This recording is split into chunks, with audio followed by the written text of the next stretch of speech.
Yo no sé de poesía ni de filosofía, solo sé que tu vida yo la quiero en la mía.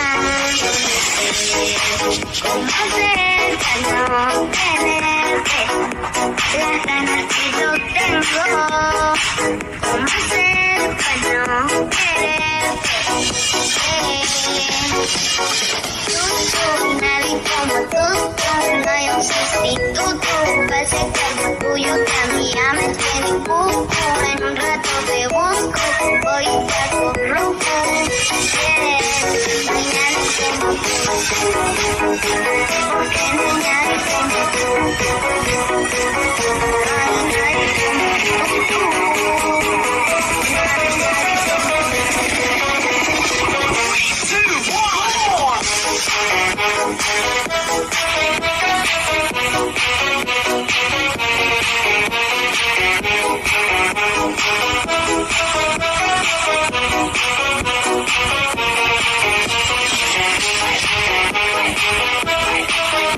जू यांग we वुजियान से कहता है कि तुम तो मुझे 5-6 दिन से दिखे ही नहीं, आखिर तुम कहाँ थे, स्वर्ग में या नर्क में?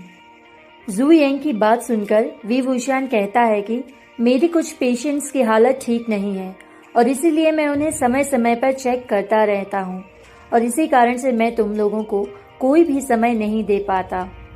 वी वुजियान की ऐसी बात सुनकर वहां पर बैठे एक और डॉक्टर कहते हैं कि वी वुजियान, इस तरह तो तुम काफी बीमार हो जाओगे, तुम्हें अपनी सेहत का खास ख्याल रखना चाहिए।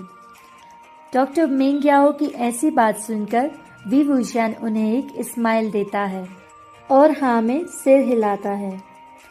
फिर टेबल पर बैठा आखिरी शख्स वी वुजियान से कहता है कि वी वुजियान, तुम तो काफी ज्यादा हैंडसम हो, क्योंकि लोगों को तुम्हारी रिलेशनशिप्स के बारे में नहीं पता, वे तुम्हें बैचलर ही मानते हैं। मुझे एक लड़की ने तुम्हें ये लेटर देने के लिए कहा है, ये लो। लेटर की तरफ देखते हुए वी वुजियान कहता है कि शूशी, तुम्हें पता है कि मुझे यह सब बिल्कुल भी पसंद नहीं है, फिर आखिर तुम यह लेटर क्यों लेते हो? इस बात पर शूशी मुंह बनाते हुए कहता है कि एक तो मैं तुम्हारी एक अच्छी गर्लफ्रेंड ढूंढने में मदद कर रहा हूँ, ऊपर से तुम मुझे ही मुंह चला रहे हो और मैं लेटर लेता नहीं हूँ।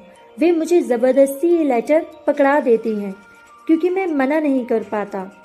शूशी की ऐसी बातें सुनकर डॉक्टर वी वुजियान शूशी से कहते हैं कि तो फिर तुम इन लेटर्स को डस्टबिन में फेंक दिया करो, क्योंकि मैं इन सब में बिल्कुल भी इंटरेस्टेड नहीं हूँ। क्या तुम लोग भूल गए हो, मेरा एक बेटा भी है, मेरे पास इस सब के लिए टाइम नहीं है। वी वुजियान की ऐसी बातें सुनकर डॉक्टर शूशी वी वुजियान से कहते हैं कि तुम्हारे उस बेटे को भी एक माँ की जरूरत है, क्या तुम भूल गए? शूशी की बात सुनकर डॉक्टर वी वुजियान थोड़ा सा सैड हो जाते हैं और फिर वे कहते हैं कि हाँ मुझे याद है और मुझे उसकी बहुत परवाह है और मैं कोशिश कर रहा हूँ, लेकिन मुझे ऐसा एक भी पार्टनर नहीं मिल रहा जो युआन को पूरे तरीके से एक्सेप्ट कर ले। वी वुजियान की बात सुनकर डॉक्टर शूशी अपने दोनों हाथ टेबल पर रख लेते हैं और अपने दोनों हाथों में अपना चेहरा रख लेते हैं और पलकें झपकाते हुए डॉक्टर वी वुजियान की तरफ देखते हुए कहते हैं कि वी वुजियान, हाँ नहीं, दुख की बात है कि मैं मैरिड हूँ, नहीं तो मुझे तुम्हारे साथ शादी करने में कोई भी प्रॉब्लम नहीं थी और मुझे तो युआन बहुत प्यारा लगता है। डॉक्टर शूशी की ऐसी बातें सुनकर टेबल पर बैठे सारे लोग जोर जोर से हंसने लगते हैं। इस सब के बाद डॉक्टर मिंग याओ सबसे कहते हैं कि लेकिन ये कितनी अजीब बात है कि वी वुजियान कितना हैंडसम है और वह एक बहुत अच्छा डॉक्टर भी है, लेकिन सिर्फ उसके ही पास पार्टनर नहीं है, बाकी हम सब के पास पार्टनर्स हैं। इस बात पर डॉक्टर शूशी कहते हैं कि इवन जू यांग को भी कोई मिल गया, मुझे तो यकीन ही नहीं हो रहा। शूशी की बात सुनकर डॉक्टर जू यांग उससे कहते हैं कि तुम चुप करो शूशी, समझ गए? लेकिन डॉक्टर सुशी फिर कहते हैं, लेकिन सच में मुझे विश्वास नहीं हो रहा। आखिर नी होसेंग ने तुमने देखा क्या? इस पर डॉक्टर जुयिंग कहते हैं कि मैं बहुत हैंडसम हूँ, मैं एक बहुत अच्छा डॉक्टर हूँ, और उसे क्या चाहिए? जुयिंग की ऐसी बातें सुनकर टेबल पर बैठे सारे लोग जोर जोर से हंसने लगते हैं। हे भगवान, ये लड़का अपने आप को समझता क्या है, डॉक्टर सुशी कहते हैं। लेकिन फिर से डॉक्टर मिंग याओ कहते हैं कि लेकिन ये बात तो सच है वी वुशियान, तुम 30 साल के हो गए हो, आखिर तुम शादी कब करोगे? इस पर डॉक्टर वुशियान कहते हैं कि मुझे शादी करने की कोई ज़रूरत नहीं है, मैं तो शादी करना ही नहीं चाहता। वह तो मैं अपने बेटे के लिए यह सब कर रहा हूँ ताकि उसे एक माँ मिल जाए। मैं यह सब उसी के लिए कर रहा हूँ और मैं बस यही चाहता हूँ कि मुझे कोई ऐसा पार्टनर मिल जाए जो युआन की उस कमी को पूरा कर सके जो शायद मेरे तरफ से रह गई है। लेकिन ना जाने क्यों इतना ढूंढने के बाद भी मुझे अभी तक ऐसा कोई भी पार्टनर नहीं मिला है जो युआन और मुझे एक्सेप्ट कर ले। जैसे मेरी किस्मत चाहती ही नहीं कि युआन को एक माँ मिल जाए। इस पर डॉक्टर जू यांग कहते हैं कि डॉक्टर वुशियान, तुम्हें बिल्कुल भी चिंता करने की ज़रूरत नहीं है, ऐसा तो होता ही रहता है, अच्छी चीज़ों को होने में टाइम ही लगता है। मैंने ऐसा एक मोटिवेशनल वीडियो में सुना था। जू यांग की बात सुनकर डॉक्टर सुशी कहता है कि वही मैं कहूँ, ये इतनी महान बातें कब से करने लगा? इस पर डॉक्टर जू यांग को गुस्सा आ जाता है और वे सुशी से कहते हैं कि तुम्हारा मतलब क्या है, हाँ, कि मैं ऐसी बातें नहीं कर सकता?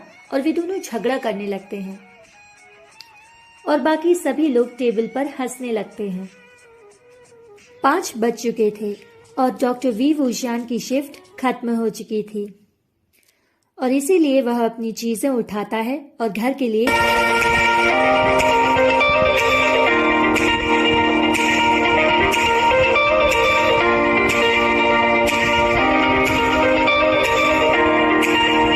घर पहुंचकर वह अपनी मेड से पूछता है कि युआन कहाँ है, तो मेड बताती है कि युआन अपने कमरे में है। मेड यह भी कहती है कि मास्टर ने खाना नहीं खाया है। यह सुनकर वी वुशियान एक गहरी सांस छोड़ता है। उसे पता है उसके बेटे को क्या हुआ है। मदर्स डे के 2 दिन पहले और 2 दिन बाद बस यही कहानी शुरू रहती है और पूरे घर में मातम छा जाता है। वी वुशियान कपड़े बदलकर अपने बेटे के कमरे में आ जाता है तो वह देखता है कि उसका बेटा सो गया है। वी वुशियान देखता है कि उसका बेटा ठीक पोजीशन में नहीं सोया है तो वह उसे ठीक पोजीशन में सुलाता है। तभी वह देखता है कि टेबल पर कुछ रखा हुआ है। वह सोचता है कि शायद वह कोई बुक है तो वह उसे बंद करने के लिए आगे बढ़ता है, लेकिन फिर वह देखता है कि वह एक मदर्स डे कार्ड है जो कि हैंडमेड लग रहा है। राइटिंग भी युआन की ही है। वह उस कार्ड की तरफ सैडली देखता है, फिर वह उसे वहीं अच्छे से रखकर लाइट बंद कर चला जाता है।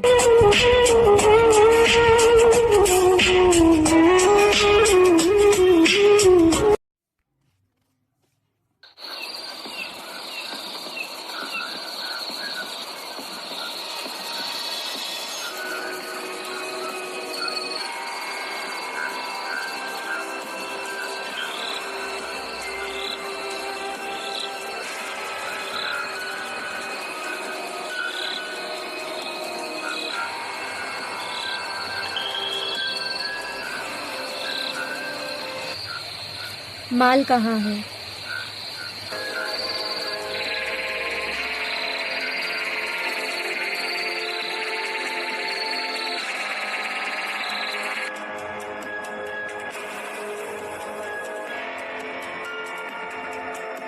मैंने तुम्हें डिटेल्स भेज दी हैं।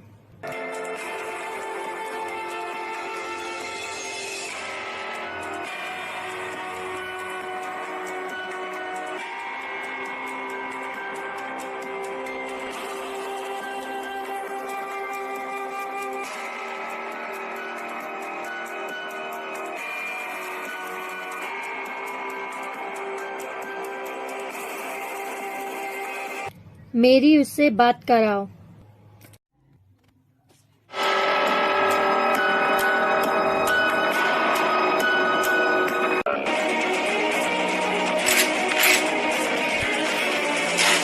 ये पुलिस, भागो यहाँ से।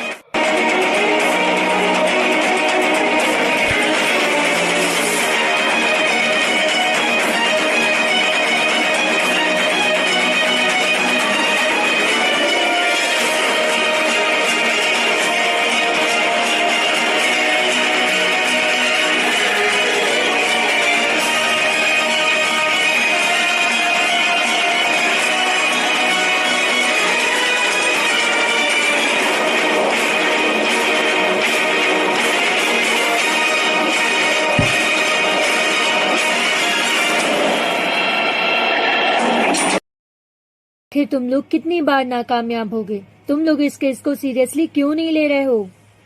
इस केस के बारे में हमें और जानकारी क्यों नहीं मिली है? जैसे तैसे हमें एक आदमी मिला था, वह भी मर गया।